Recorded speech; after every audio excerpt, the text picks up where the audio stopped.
সাত সকালে ময়নাগুড়িতে সরকারি বাসে বিধ্বংসী আগুন। জলপাইগুড়ি থেকে মালবাজার যাওয়ার পথে ময়নাগুড়িতে ঢোকার মুখে হঠাৎই বাসে ধোঁয়া নজরে আসে বাস যাত্রীদের। এরপরেই ময়নাগুড়ি ইউকো ব্যাংকের সামনে দাউ দাউ করে আগুন জ্বলতে থাকলে হুড়মুড়িয়ে বাস যাত্রীরা বাস থেকে নেমে কোনো রকমে প্রাণ বাঁচান। এরপর দমকল কর্মীরা এসে আগুন নিয়ন্ত্রণে আনে। ঘটনায় যদিও কোনো হতাহতের খবর পাওয়া যায়নি। এই ঘটনা প্রসঙ্গে কি বলছে বাস যাত্রী, আসুন শুনে নেওয়া যাক। আমরা সকালবেলা অফিস যাচ্ছিলাম, তো বাসটার মধ্যে হঠাৎ দেখলাম যে ধোঁয়া বেরোচ্ছে ময়নাগুড়ি যাচ্ছে। ড্রাইভার সাহেব ওই ইঞ্জিনের ওই গিয়ারের দিকটায় হাত দিল বলে টিউবের থেকে ওই করতে করতেই দেখি বাসের ভিতর দিয়ে আগুন বেরোচ্ছে। আমরা দৌড়াদৌড়ি করে বেরোতে গেছি, আমাদের পা আটকা গেছে, ময়লা টয়লা অনেক ছিল, আমরা সবাই ডেলি প্যাসেঞ্জার ছিলাম। তারপরে ওই বাসের মধ্যে দাও দাও করে পুরো আগুন জ্বলা শুরু করলো। তা আমরা এখান থেকে সবাই মিলে নেমে আসলাম।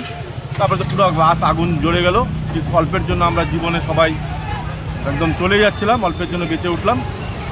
আর উপরে ফায়ার ব্রিগেড আসতো, আসার পরে এই ফায়ার ব্রিগেড এখন বাসটাকে আগুন নিল।